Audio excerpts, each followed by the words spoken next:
Hello everyone, this is Defense Politics Asia, and this is the summary for the day of 946 for the 26th of September.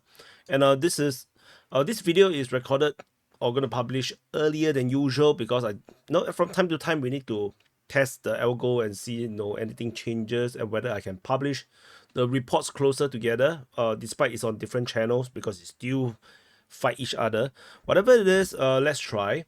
And so we're going to the frontline changes report is on the main channel. So if you don't like to watch a long video, half an hour, 20 minutes, then you can go over to watch that 6 minute just frontline changes update.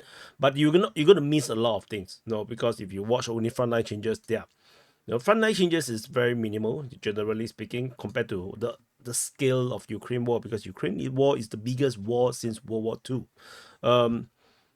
Actually, not, yeah, probably, because Korean war is big, Vietnam war is big, even the Iraqi war is big, but nothing is as big as the Ukrainian war. The Ukrainian war is actually the biggest war, if I'm not wrong, since World War II. So Ukraine is a huge country. For those that do not know, Ukraine is the most powerful military force, the biggest military force in Europe after Russia at the beginning of this conflict. People misunderstand how strong Ukraine actually is. So which is why they never believed that the Russians would invade. And they thought that if Russia invade, Ukraine is going to bleed the Russian now very badly, because Ukraine is just so militarily powerful. But the war still happened, and we are now in the day of 946. This is going to be day 1000 soon. Yeah, it's before the end of the year, I guess. So it's going to be crazy. So anyway, we go on. We're still going to start off from the Kursk front. So at the Kursk front, the strategic situation remains very similar as per the previous day. So over at the Glushkovo sector, this is the Glushkovo. This is where the Ukrainians are trying to target. They are still fighting at Veseloye, Novi Put, and Medvedze. The Russian forces are counter-attacking this time around officially. There's a counter-attack being reported over at Novi Put. So we're going to see how this continue to develop. The Russian forces are shelling the rear positions of the Ukrainian forces at Iskryskivskina, Kisla Dubina, Pelevka, and Katerinivka. And of course, there's also further locations in the south of this area here, over in I don't know what's this, Okhrynivka, Rishki, Barilo, Stariviki, as well as Vorozba. So there's a lot of probably still a lot of Ukrainian troops, in the rear positions that can keep this fight going. So over in the western flank, where the Russian main counteroffensive is happening, the Russians are still struggling over in Lyubimovka, Darino, Nikolaevo, Darino, and they shelled Zuravka and Novoivanovka and Tosti Luk. They are not attacking Tosti Luk anymore, they are just shelling it, which means the Ukrainians have pretty strong positions around here, probably, and the Ukrainians are counterattacking over in Lyubimovka and Obukovka. So this time around, I have able to break the difference between the two Obukovka, because if you look at the Grushkovo region, this is also a Bukovka, this is also a Bukovka, this is also a Bukovka. So, but the difference is that that this was actually pretty clear. They actually break down the report separately. Glushkovo have its own report versus the rest. So, which is why I am able to ascertain that the Ukrainians are counterattacking over the western flank at Obukovka, and this is the two areas that the Ukrainians are counterattacking. So even in the northern flank, the Ukrainians are attacking Ogovka, or it could be just simply I don't know. The Russian sources say that the Ukrainians declared successes near Ogovka. I have no idea what they are referring to. I'm not sure which sources they are referring to. But so I guess I'm gonna assume that there is some kind of Ukrainian attack around here. Russians shell Olovka, Novoya Sorokina, Krylenkoe, Novoivanovka I already mentioned just now, and Kositsa. These two I have changed. Previously I put this as fighting. Now I have changed this to shelling, because After this long while, I can ascertain that definitely this is not considered to be fighting, especially in the latest report. This is purely talking about aviation and artillery fire. So we can now confirm that this purely shelling the front line is not here. So over in the south and the eastern flank, the Russian forces are counter-attacking over in Blakovo. Ukrainians are counter-attacking over there. Reinforcement was reported over at Blakovo for the Ukrainians. The Ukrainians are getting up more forces around here. Russia continued to shell the Ukrainian position at Guevo, Manovka, Kubalkin, Kazakhaloknia, I guess. No, sorry, it's Bogdanovka and Martinovka. So wrong color. Martinovka, and this is the 1Y Krinyazi. So anyway, this is the shelling reports, and this is the main offensive over here. The main fighting is around Blakovo. So strategically, nothing is changing. If you want to believe that the Russians are seriously pushing for this counterattack, then it's definitely a stalemate at this moment. But if you feel that the Russians are just doing they're just grinding away the Ukrainian forces, then of course then they are grinding, then they are not pushing. But generally speaking, I feel like the Russians are trying, but the Ukrainians are putting double the effort to prevent the Russian success, and so there's some kind of stalemate is currently happening. There's continued shelling over in the Sumy, Stakivka. Sorry, I'm not sure, is it Stakivka, correct? As well as Kotin, not very important. This is very out of place, and some shelling continue over in Khrushchev, over in this new location called Biveline, Shalihine, as well as another place. I don't know what is this called. Yeah, Zarutske. So this is also something new. But generally speaking, the shelling around the Khrushchev region is falling again. So that's all. So I don't expect much more of a Ukrainian push anymore, tentatively. But anyway, these shelling reports are getting very, very redundant at this moment.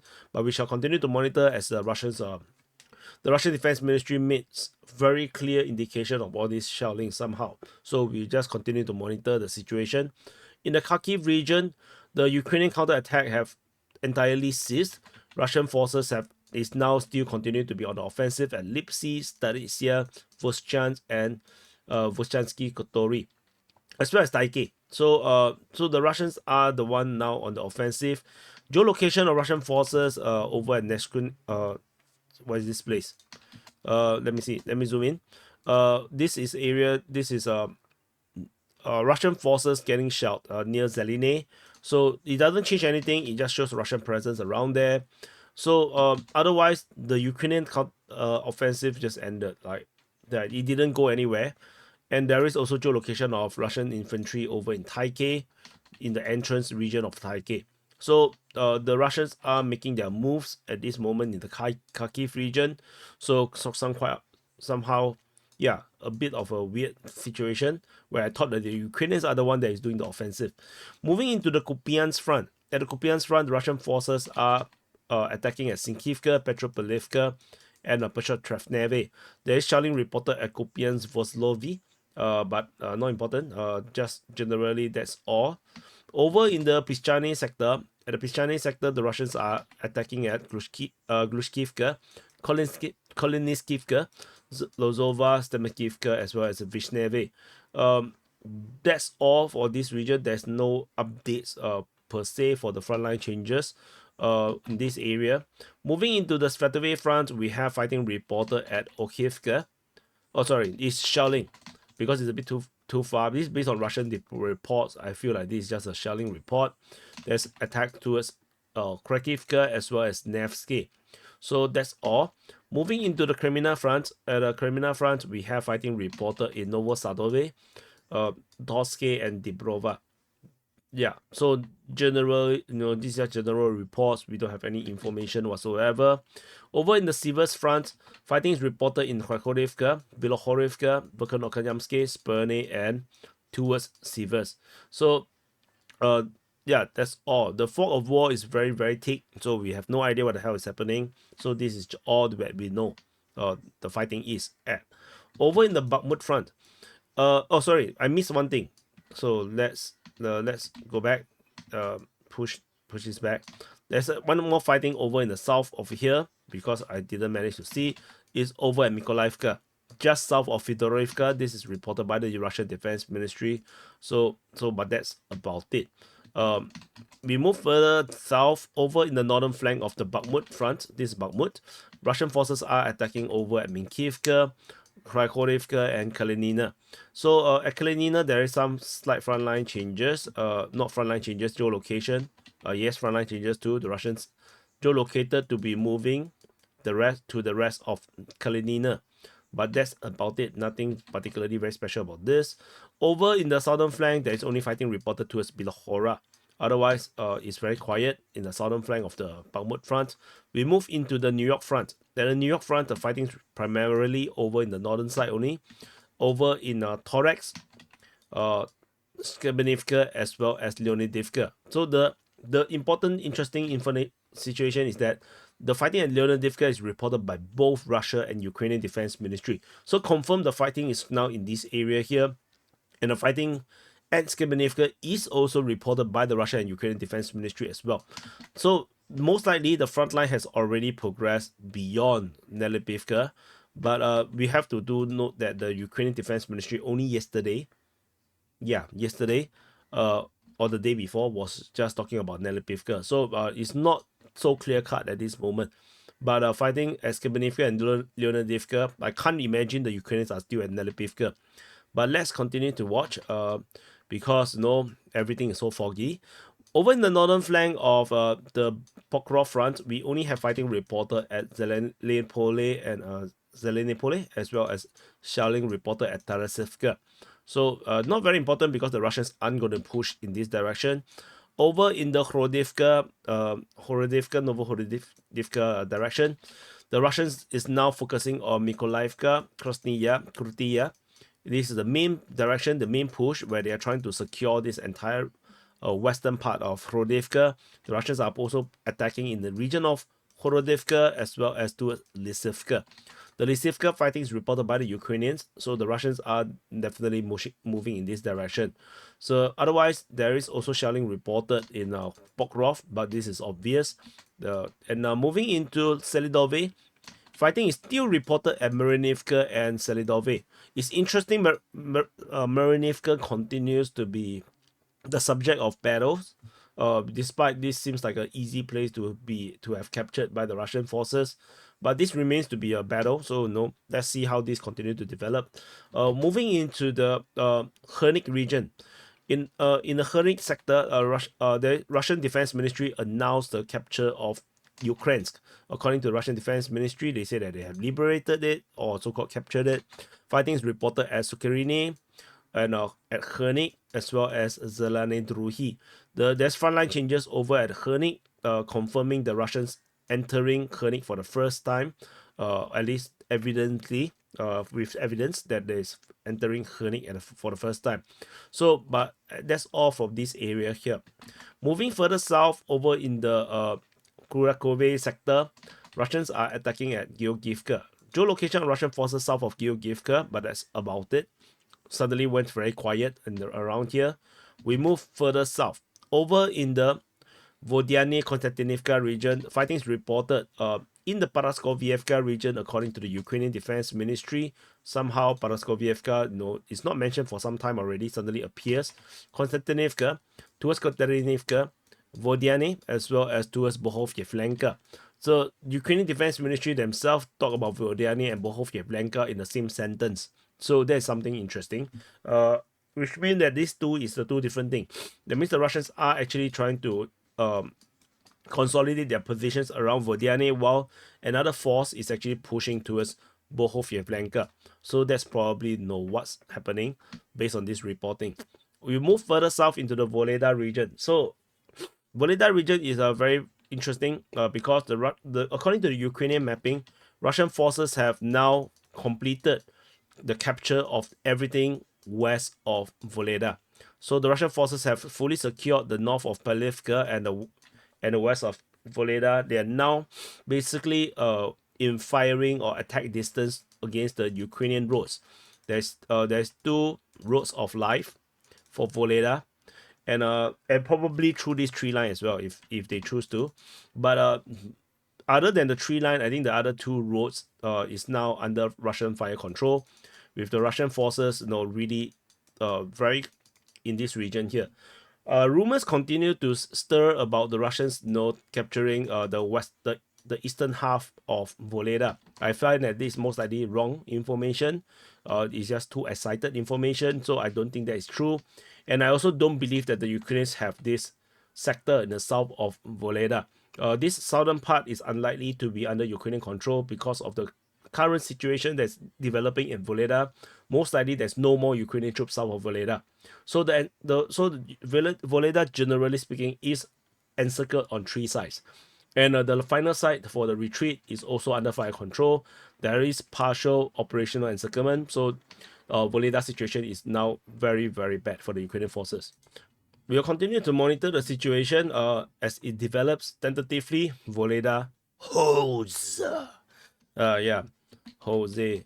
Okay, moving into the Prashestivka region, Russian forces are attacking towards Novoyukreenka, and they're also fighting towards Zolota Neva. So this is continuing. Surprisingly, Zolota Neva held for such a long time is beyond my expectations because the Russians were pushing so quickly. So anyway, that's what it is. Over in the Velika Novosilka sector, there is interesting Deep State UA again mentioned about Stalemate, and they updated the mapping, the front lines, but I can't tell what the hell is changed. And I don't really care because it still doesn't change the mapping over on the DPA's mapping. So that's all for the Velika Novosilka region. Over at the Zaporizhia front, we have fighting reported in the Kharkiv sector. This is Kharkiv, and there is fighting reported at Robotyne as well as Nestryanka. So this is very, very nothing burger, I would say. Not sure what the hell is happening per se. Ukrainians say that the Russians attacked at Robotyne and failed. The Russians say that the pro-Russian source say that they captured a stronghold north of Nestryanka. But yeah, very, very minimal. So yeah, it's not a real big offensive. So that's all. Over the Kherson front, there is only shelling reports. Over at Podnyantivka, Pridniprovsky, as well as Antonivka. So anyway, that's all. And that's it. So this is the summary or the situation report for the day of 946 for the 26th of September. And so there are some rumors about F-16 getting destroyed in some airstrikes and whatnot. Yeah, don't get too excited about all those things. There's nothing special about F-16s. There's also, and the F-16s are not going to make any difference, and them getting destroyed is just a matter of time. So just to put that up front. But yeah, nothing to be excited about. Just like you never get excited about when the Russians shot down the Sukhoi 24s or the MiG-29s. So why are you excited about F-16s? Yeah, so anyway, thank you for watching. Press the like button, subscribe, and I'll see you guys in the next update.